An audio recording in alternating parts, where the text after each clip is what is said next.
그리스도 군사의 자세, 품는 마음, 너그러운 마음 147번째 시간입니다.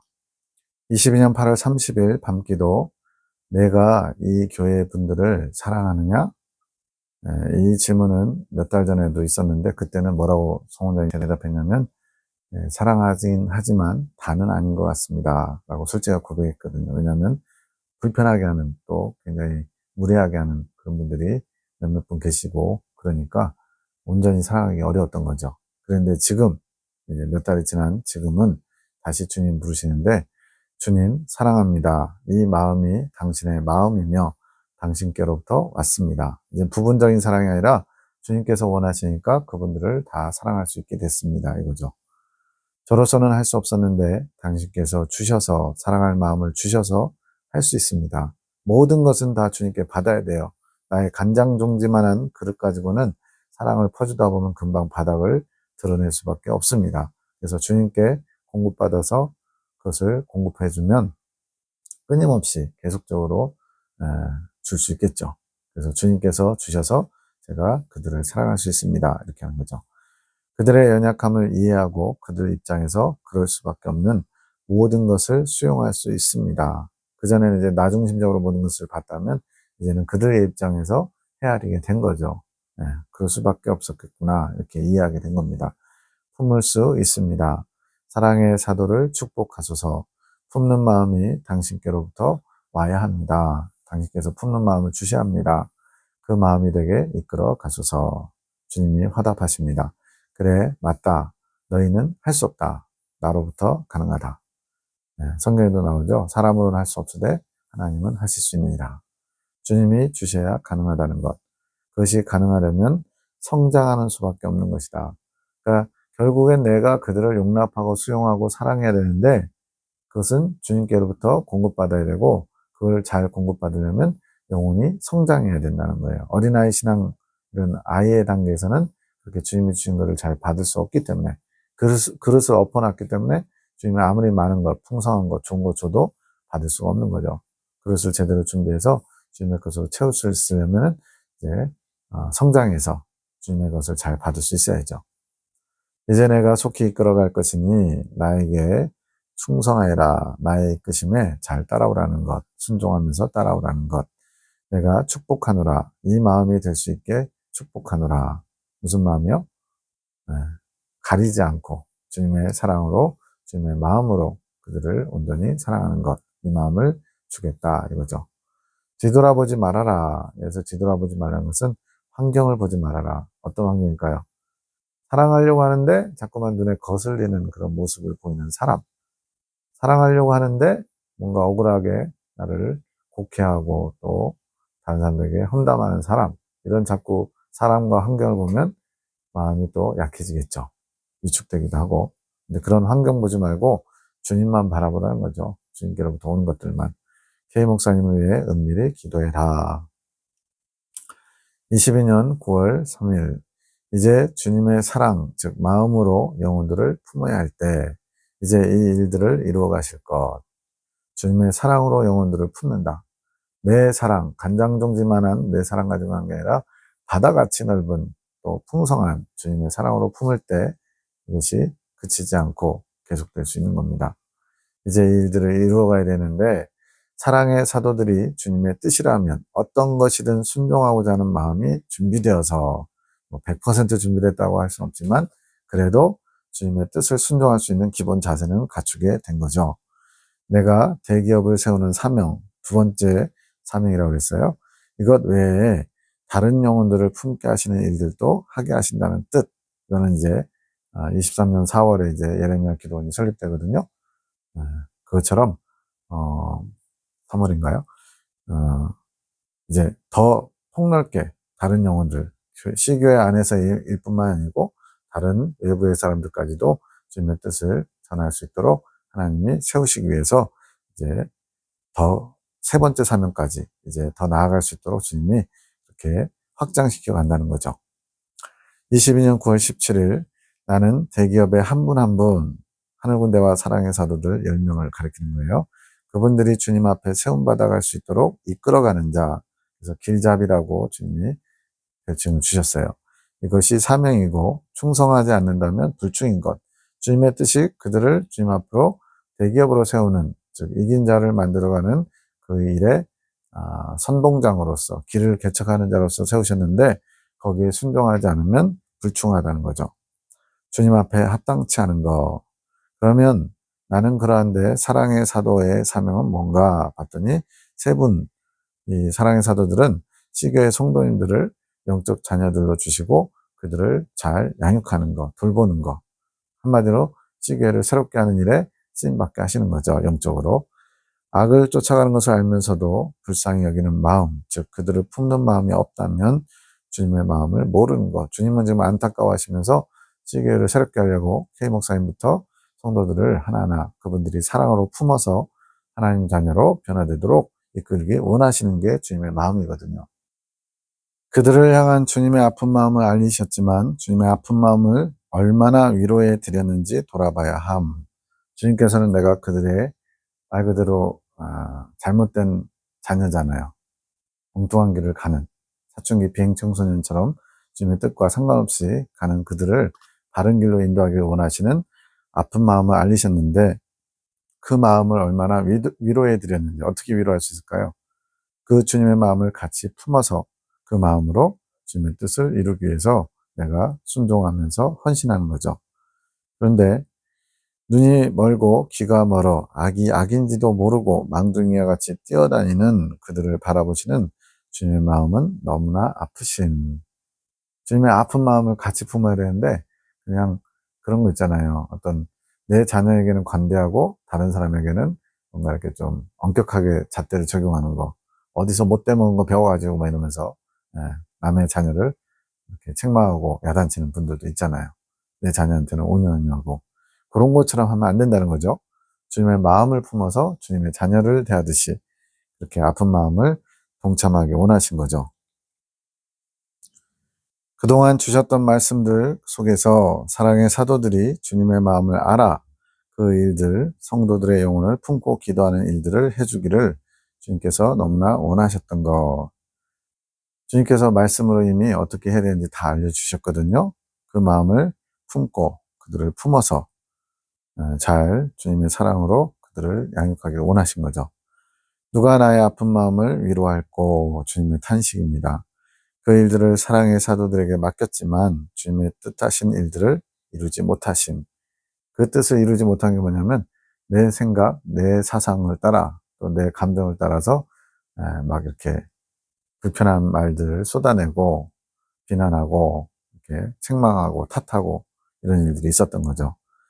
그러다 보니까 이제 어떤 사건이 벌어졌냐면 어떤 그 회의 자리에서 그 아이 전사님을 장로님 좀 심하게 막 이렇게 몰아붙이고 교회에서 나가달라는 식까지 하셨나 봐요. 그런 것들이 이제 아이 전사님에게 한이 돼가지고 원통함이 사무침, 그의 억울함의 호소가 밤낮 주님 앞에 올라옴. 성경에도 그런 거 나오잖아요. 과부와 고아들의 신원하는 것을 내가 들으리라. 그런 것처럼 한 거죠. 하나님은 공의의 하나님이시기에 믿는 사람들의 호소, 원통함만이 아니라 믿지 않는 사람들의 호소, 원통함까지도 다 들으셔요. 물론 이제 하나님의 자녀들을 더 특별히 사랑하시는 건 있겠죠. 근데 어쨌든 이렇게 억울함을 호소하는 소리를 얼마나 이제 마음에 그 분을 품었으면 주님께 밤낮 주님 앞에 억울함을 호소한다고 할까요?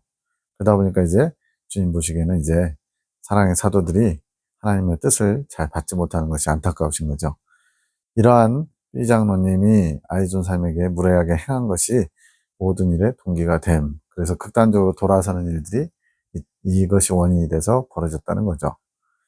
22년 10월 2일 꿈 해석입니다. 꿈에 흑인 남자가 차 사고를 냈어요. 차가 언덕을 내려가다가 미끄러져서 다른 차의 뒷면을 박았습니다. 100% 본인의 과실로 인정하는 게 좀 억울한 입장이래요. 흑인 남자가. 근데 그 피해 차량, 받친 차 안에서 여자분, 외국인이, 여기서 흑인 남자, 외국인, 이건 다 좀 하나님의 어떤 백성에서 벗어난 이방인 같은 그런 느낌을 좀 가지고 있는 거죠. 외국인이 내리는데 그렇게 부딪힌 것에 비해서 지나치게 아프다고 신용함, 약간 엄살이 심함. 그런 거 있잖아요. 그 차 사고, 접촉사고 났는데 말 그대로 살짝 흔들렸는데 병원에 입원해버리고, 이번에도 어떤 사건 잠깐 봤더니 1억 몇천만 원을 손해배상을 이렇게 청구했는데 결국은 졌어요, 재판에서. 왜? 사고의 원인으로 그렇게 될 수 없다고. 그래가지고는 엄청나게 비용이 많이 깨지겠더라고요. 그렇게 엄살 부리면서 큰 돈을 요구한 것을 후회하게 만드는 그런 재판을 본 적이 있어요.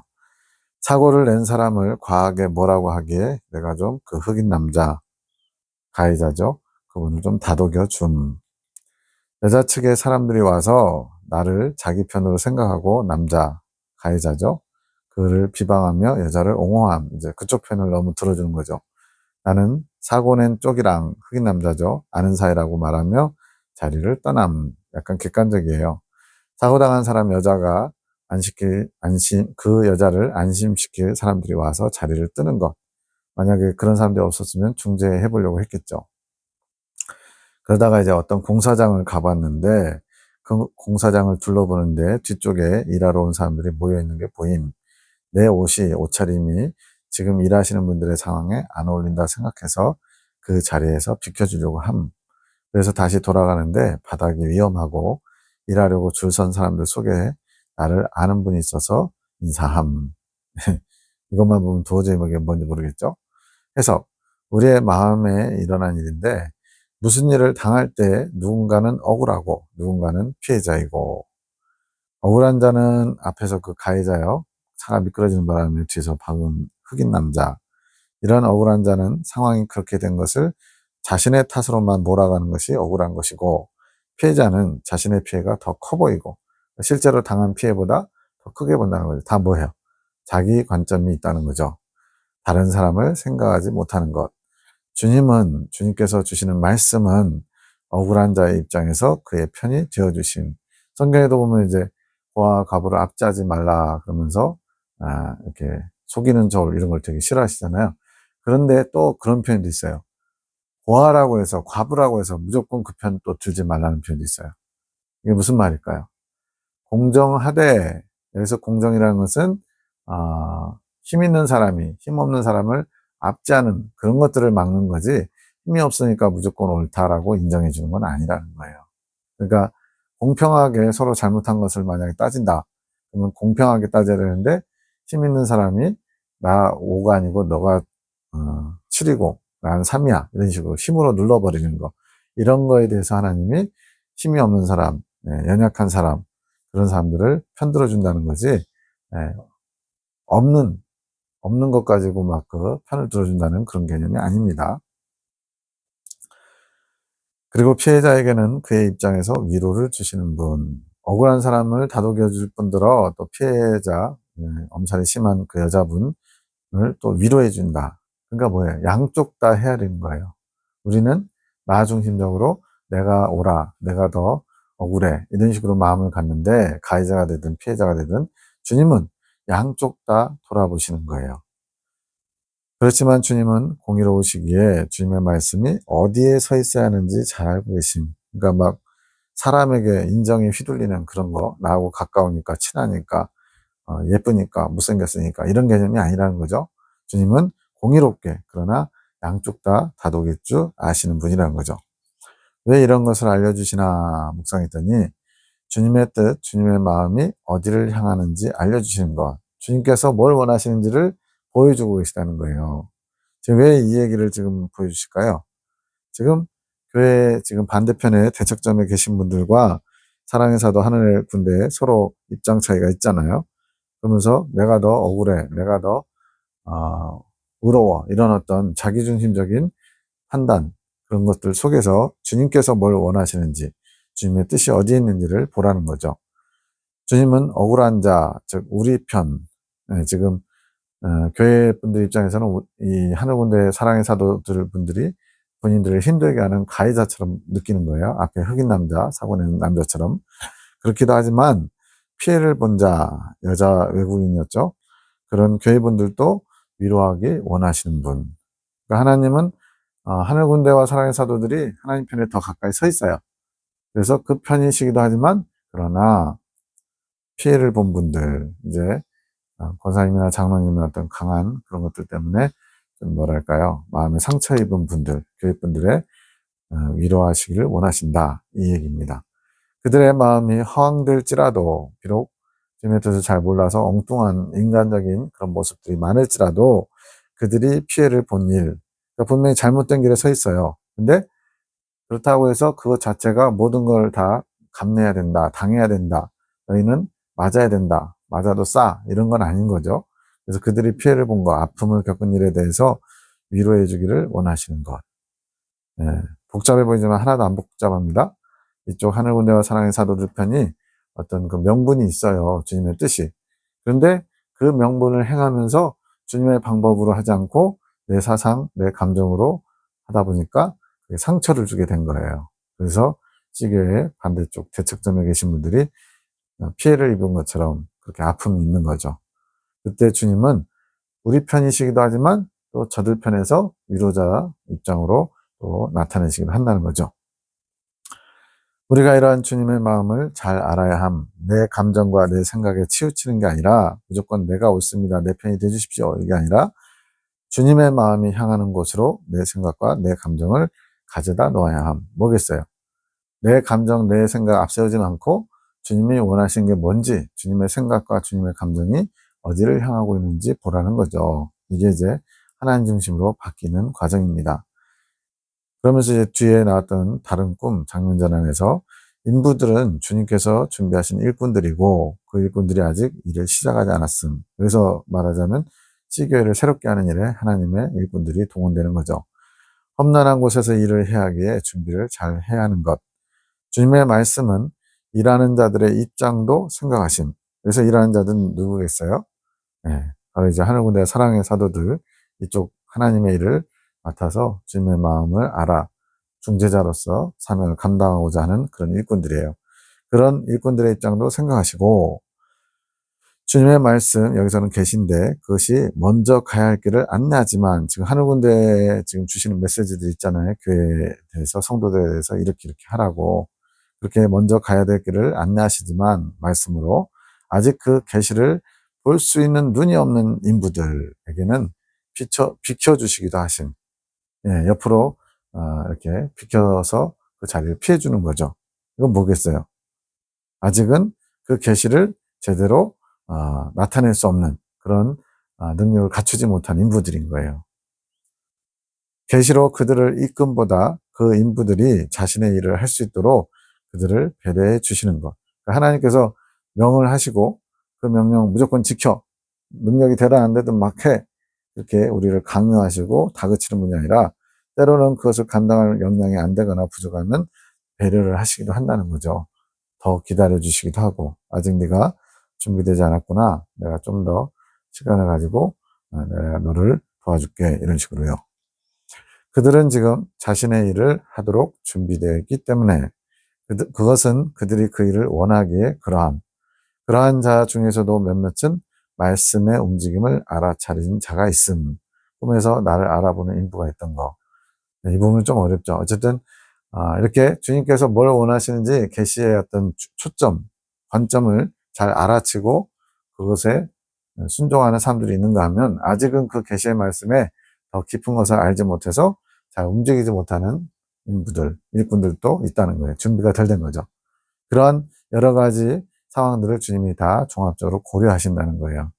이렇게 일꾼들뿐만 아니고 그 일을 또 받아야 되는, 이제 말 그대로 시교의 그 상대방 분들이 하나님의 계시를 아직 수용할 자세가 안 됐으면 어떻게 하겠어요? 잠시 유예를 하시겠죠. 기다려 주시겠죠. 참아 주시겠죠. 이것처럼 주님의 마음을 아는 우리는 유연한 마음을 가져야 함, 관대한 마음, 주님의 성품으로 그 마음을 가져야 함, 억울한 마음, 허황된 마음, 아집적인 마음, 그런 모습을 보면서 야단치고 다그치고 빨리 끊어, 이렇게 소리 지르시는 그런 주님이 아니라 그런 연약함까지도 다 품으시는 주님의 마음을 알아야 함. 주님의 말씀 계시는 이러한 자들을 모두 품고 기다리셨음. 즉 우리에게도 주님이 참아주시고 기다려주신 것처럼 우리도 저들을 대할 때 주님의 마음을 품고 참고 기다려주고 품어주는 마음이 필요하다. 이거를 알리고 싶으신 거예요.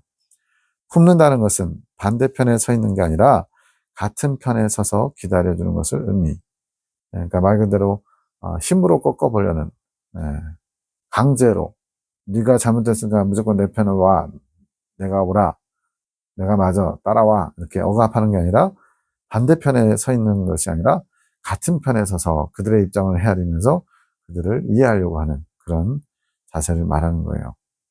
그 영혼의 때가 될 때까지, 그 영혼이 받아들일 때, 수용할 때, 고쳐지려는 준비가 될 때까지 포기하지 않고 품고 기다리신다는 의미. 주님이 우리를 사랑하셔서 지금 천국으로 인도하시려고 계속 일하고 계시잖아요. 근데 우리가 불순종하는 것, 또 주님 앞에 큰 범죄하는 것, 이런 걸 있는 그대로 그 자리에서 다 갚으셨다면, 행한 대로 갚으시는 하나님의 원리에 따라 그때그때마다 치리하셨다면 이 땅에 남아있는 사람은 없을 겁니다. 다 이미 다, 예, 주님께 징계받아서 이 땅을 다 떠나야 돼요. 주님은 오랫동안 참고 계시죠. 얼마나요? 아담 이래로 계속 우리의 죄를 참아주고 기다리고 계신 거예요. 그런 주님을 생각할 때 내가 보기에 옳은 것, 그것을 주장하다가 주님의 마음을 놓치는 일이 없어야겠습니다. 22년 10월 2일 우리를 통하여 말씀의 씨를 주심, 우리는 그 씨를 받아 나누는 자, 나누어 주는 자들. 주님께서 계시의 말씀을 통해서 주님의 뜻이 담겨있는 그 계시에 하나님의 씨앗을 주셨다는 거예요. 그 말씀을 품는 게 필요함. 그것은 우리의 몫이 아니, 말씀을 품는 게 필요하다고 했는데 우리의 몫이 아니다. 이건 무슨 말이에요? 이게 뭐냐면 우리가 먼저 품었어요. 그리고 또 다른 사람에게 그것을 전했어요. 그럼 그 사람도 그 말씀을, 주님의 말씀을 받고 품어야 되거든요. 그래야 그 말씀이 능력으로 역사하니까. 그런데 상대방이 품지 못하는 거예요. 그럴 때는 어떻게 하냐면 말씀을 받아 품어야 할 자들이 품지 못할 때, 필요하실 때는 그 사람을 대신해서 우리가 그 사람의 몫을 품게 하심. 이게 뭐예요? 중재자의 사명을 가리키는 겁니다. 즉 하나님께서 어떤 사람을 바른 길로 인도하시고자 말씀을 주셨어요. 계시를 주셨어요. 그 사람이 받을 준비가 안 돼 있네요. 그럼 어떻게 해요? 어쨌든 간에 하나님은 그 사람을 구원하기 원하시니까 그 말씀을 전하는 자, 나누는 자들이 그 말씀을 품어서 성장시키는, 또 능력 있게 만드는 그런 해산의 고통을 통해서 그 사람이 말씀을 받을 수 있도록 대신 품어주는 자가 되어야 된다는 거예요. 그렇게 하면서 주님의 뜻을 이뤄 가시는 것, 즉 주님의 뜻을 위해 대리모 대신 품어주는 것. 좀 그렇지만 예전에 강수현 시바지라는 영화가 있었죠. 70년대인가 80년대인가. 그것처럼 대리모, 하나님의 말씀을 받을 준비가 안 돼 있기 때문에 내가 그 말씀을 품어서 그 사람이 받을 수 있도록 그 씨앗이 영향을 키울 수 있도록 대신 품어주는 중재자의 역할을 주님이 요구하고 계신 거예요. 예를 들어서 이제 민호 형제님인가요? S 형제님을 위한 뜻을 주님께서 알리셨는데 그 뜻이 속히 이루어지지 않는 것은 그분이 그 말씀을 품지 못하기에, 주님의 뜻을 알려줘도 그 말씀을, 주님의 말씀을 받지 못하고 품지 못하는 거예요. 하나님의 뜻으로는 받았지만 그 뜻을 품지 못했기에 그러면 늦어지게 됨. 하나님께서 뜻을 알리셔도 그것을 받는 사람이 품고 그 말씀이 이루어지기를 기다리며 인내하며 양육시키지 않으면 그 말씀이 이루어지는 게 늦어지는 거죠. 품을 수 있게 주님께서 이끌어 가셔야 하기에 환경 속에서 소망할 수 있게 이끌어 가신다는 말씀. 그래서 주님의 마음을 아는 것은 품는 것이고 그 말씀을 품는 것이 곧 주님의 마음을 아는 자. 주님의 뜻 속에서 주님의 마음을 깨닫는 자는 주님의 뜻을 품는 자인 것. 하지만 이런 자가 적음. 자, 주님의 뜻, 주님의 마음, 이 두 가지 여러 번 나왔는데 약간씩 초점이 바뀌는 부분도 있는 것 같아요. 어쨌든 모든 환경 가운데 주님은 당신의 뜻을 나타내십니다. 근데 그 뜻을 나타내실 때 그 뜻을 바로 알려면 주님의 마음을 먼저 알아야 돼요. 주님의 마음이 어떤지를 알아야만 주님의 뜻을 제대로 받을 수가 있죠. 그래서 말씀, 주님의 뜻을 품으려 할 때 주님의 마음을 알게 되고 또 주님의 마음을 아는 자가 주님의 뜻을 잘 받을 수 있고, 이러한 서로 상호 연관적인 게 있죠. 이렇게 주님의 뜻을 나타내셔도 그 뜻을 받는 자가 적다, 품는 자가 적기 때문에 주님의 뜻이 이루어지는 게 늦어진대요. 그 일을, 늦어지는 것을 대신 너희들이 좀 감당해 다오 하면서 중재자들을 세우시는 것이고, 그 그들이 참 종으로서 하나님의 일을 맡은 자들이 될 수 있는 거죠. 주기도문에 나오는 것처럼 뜻이 하늘에서 이룬 것 같이 땅에서도 이루어지이다. 이러한 소원을 가지고 그 주님의 뜻을 내가 대신 품어서 다른 사람에게 그것이 역사할 수 있도록 우리가 중재자로서 해산의 고통을 하는 겁니다. 양육시키는 거죠. 10시 53분 환상이 보이는데 큰 호두가 보이고 겉껍질은 반 정도 이렇게 마치 속을 들여다보도록 되어 있는 거죠. 반 정도의 상태에서 속살이 4분의 1이 없는 상태, 4분의 3 정도만 채워져 있는 거죠. 에녹자매가 해석합니다. 이것이 우리의 상태, 호두알이 꽉 차서 열매가 실해야 되는데 안에가 4분의 1 정도가 비어져 있네요. 아직 주님이 원하시는 만큼 채워지지 않았음. 우리의 의지를 드리지 않은 상태인 것. 의지를 들여서 하나님 앞에 뜻을 받아 뜻을 이행할 수 있는 그런 준비가 덜 된 거죠. 주님의 뜻에 함께 따라가야 하는 것, 의지를 드려야 하는 것. 주님의 뜻이라면 그렇게 되기 원합니다 하는 마음과 행동 자세가 준비되어야 하는 것. 먼저 주님의 뜻이 나타났어요? 그럼 그 뜻대로 되길 원합니다. 성모 마리아의 그 화답처럼 주의 계집종이오니 주의 뜻이 이루어지이다. 이런 화답을 하죠. 근데 화답에서만 그치면 안 되죠. 실행해야죠. 그러니까 성모 마리아가 이렇게 말씀을 바꿔서는 주의 계집종이니 주의 뜻이 이루어지이다. 이렇게 해놓고는 나중에 이제 겁이 덜컥 나가지고 싫어요. 안 해요. 못 해요. 예수님의 잉태를 거부했다면 오늘 우리가 아는 그런 예수님의 탄생 그것은 또 다른 이야기가 되겠죠. 자, 이것처럼 행동까지도 자세가 갖춰져야죠. 하지만 아직 부족함, 주님의 뜻을 정확히 알지 못하는 것, 주님의 뜻을 알지 못하기에 의지를 어떻게 드려야 하는지 모르는 것. 주님께서는 의지적으로 주님의 뜻을 받아서 실천하기 원하시는데 그 방법을 잘 모른다는 거죠. 우리는 주님께서 하기 원하시는 것에만 열심을 내면 됨. 주님이 뜻을 나타내신 거, 원하시는 게 뭔지를 잘 캐치하고 그거에 마음을 쏟아야 된다는 거예요. 내 생각에 열심을 내어야 할 것과 주님께서 열심 내기 원하시는 것의 싸움이란 건 뭐예요? 서로 충돌한다는 얘기죠. 이게 더 중요한 것 같은데, 이 시교에는 이게 더 문제인 것 같은데 하면서 내가 문제가 있다고 생각하는 것 또는 옳다고 생각하는 것을 막 하려고 하는 게 아니라 주님께서 원하시는 것, 주님께서 하라 하시는 것, 이거를 잘 분별하라는 거예요. 나의 의지가 내 생각에 중요하다 여기는 것에 열심을 내고 있는지 아니면 나의 의지가 주님이 원하시는 것에 열심을 내는지 잘 생각해 봐야 됨. 제가 자주 드리는 예가 마틴 루터에게 원하시는 하나님의 뜻, 그것은 종교개혁의 길이었잖아요. 또 마더 테레사에게 원하시는 하나님의 뜻, calcutta 빈민굴에서 죽어가는 영혼들을 보살피는 일. 이렇게 주님의 뜻이 나타나기까지는 처음부터 그런 방향은 아니었죠.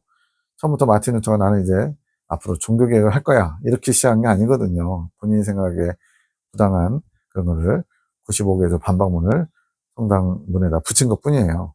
그때까지만 해도 뭐 종교개혁 이런 건 생각도 안 했죠. 도저히 나는 이게 이해가 안 됩니다. 이거 누가 답을 한번 좀 해주십시오 하고 붙여놨는데 그게 도화선이 된 거죠. 이렇게 주님의 뜻을 잘 모를 때는 좀 엉뚱한 길로 갈 수도 있어요. 근데 이제 점점 주님의 뜻이 나타날 때 내가 옳다고 내가 해야 된다고 생각하는 내 생각에 옳은 것과 주님께서 하라고 하시는 것, 이 두 가지가 충돌할 수 있어요. 그때 내 뜻을 과감히 내려놓고 주님이 원하시는 것에 나의 의지, 나의 뜻, 나의 마음을 쏟아야 된다는 거죠. 각자의 생각 안에 주님의 뜻이 정리된 만큼 주님과 하나를 이룰 수 있게 되는 것. 주님의 뜻이 정리된다는 건 뭐겠어요? 주님께서 뭘 원하시는지를 알아채는 거죠. 그러려면 내 생각, 내 뜻, 내 감정, 내 의지가 없어져야죠. 그래야 주님의 것을 온전히 담을 수 있으니까. 말씀 속에서 주님의 뜻을 내 생각, 지성에 정돈하고 또 내 중심, 내 마음에 품는 것을 정리해야 하는 것. 이게 잘 정리된 사람들이 바로 이긴 자가 되는 것이고 익은 열매, 주님과 하나됨을 이룰 수 있는 거예요. 그렇지 않으면 풍랑 속에서 나의 믿음이 흔들리게 되는 거. 정리정돈이 안 되면 어떻게 돼요? 뒤죽박죽 되면 주님의 뜻인 것 같다가 아닌 것 같고 아닌 것 같다가 긴 것 같고 이렇게 하다 보면은 우왕좌왕하겠죠. 그러다 보면 이게 맞아 라면서 회의감까지도 줄 수 있습니다. 22년 10월 3일 이제는 낳는 것보다 말씀 계시를 낳는 것보다 품는 것이 더 중요함. 뭐 충분히 좀 이렇게 많이 주셨나 보죠, 말씀을. 말씀을 낳는 것은 주님의 뜻을 아는 것이고, 주님의 뜻을 품는 것은 말씀을 잘하게 하는 것. 먼저 주님의 뜻이 뭔지를 알아야죠. 그리고 그 뜻이 잘할 수 있도록 품어야 된다는 거예요. 결국 주님의 뜻을 품는 것이 주님의 마음을 아는 것. 그런 주님의 뜻을 하나하나 알아가다 보면 나중에는 그게 다 모이면 어떻게 돼요? 주님의 마음, 주님 그 자체를 더 알 수 있게 되고 주님과 마음이 합한 자가 되겠죠. 나는 것보다는 품는 것이 더 중요하다는 것은 주님의 마음을 아는 것이 더 중요하다는 것. 그래서 주님의 마음을 안다는 것은 주님께서 바라보는 것, 주님께서 원하시는 것, 주님께서 지향하시는 것이 뭔지를 더 폭넓게 포괄적으로 수용하는, 이해하는 그런 것이 된다는 거죠. 하지만 말씀을 낳지 못하면 품지도 못함. 일단은 낳아야죠. 아기가 태어나야지 가슴에다 품든지 말든지 하죠. 주님의 뜻을 낳는 것이 먼저이고 그 뜻을 품는 것은 더 중요한 것. 순서는 뜻을 낳는 것, 아는 것이고요. 뜻을 품는 것은 그 다음에 더 중요하다. 낳는 것은 뭐 수월하다? 낳는 것은 여러 번 뭐 할 수 있다? 뭐 아무튼 그렇지만 낳아놓고는 책임을 안 지는 거예요. 그런 거 있잖아요. 그 빈민촌에 가면은 못 사는 나라 갈수록 애들이 많잖아요. 그래서 보면은 우리 입장에서 보면 애들 6명, 7명씩 나와가지고 경제적인 능력도 안 되면서 어떡하려고 저래? 막 이런 얘기를 하거든요. 우리는 1명, 2명 키우는 것도 힘들다고 이제 잘 안 낳잖아요. 근데 여전히 못 사는 나라 가면요. 막 애들 4명, 5명. 우리나라도 예전에 여럿 나와가지고 한둘 죽을 거를 각오하고 낳잖아요.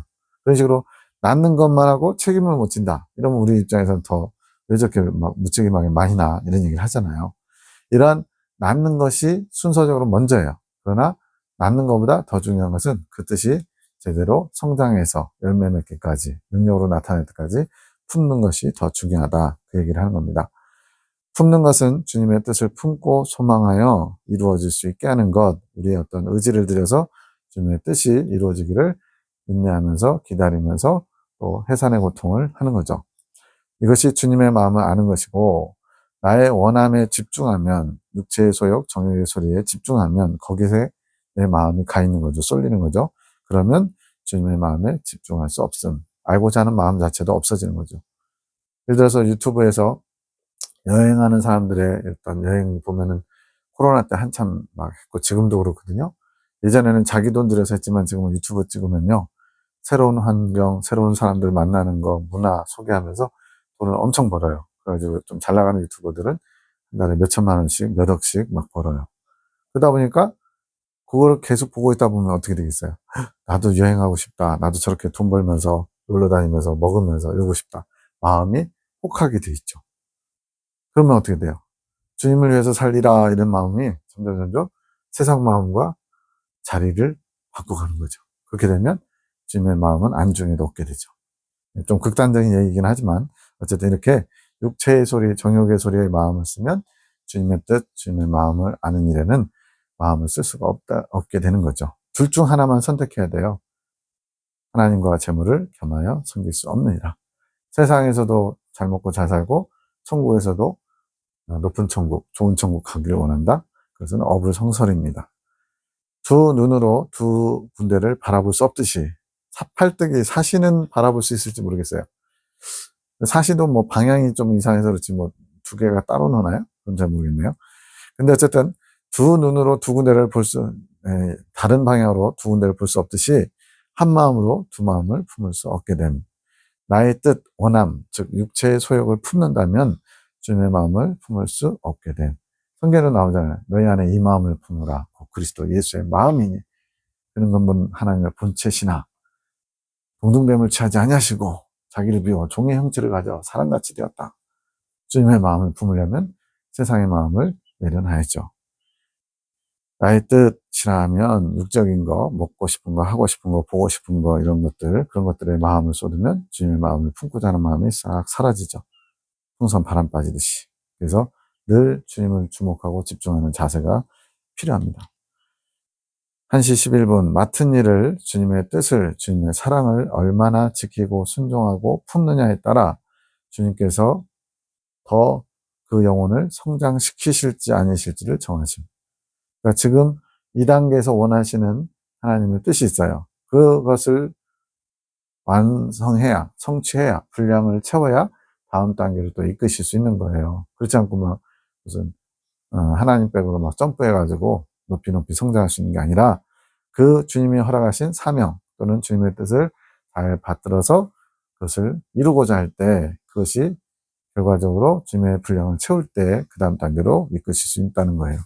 단 허락의 개념, 열어주시는 것, 본인이 침노해서 주님과 함께 이루어가야 되는 것. 그래서 영혼의 성장을 이렇게 주님이 어떻게 이끄시나 봤더니 하나님이 어떤 단계를 허락하셔요. 근데 본인이 그것을 원하지 않으면 들어갈 수가 없어요. 성장할 수가 없어요. 그래서 주님은 계속 원하라고 촉구하시는 거죠. 달란트, 지금 맡은 것.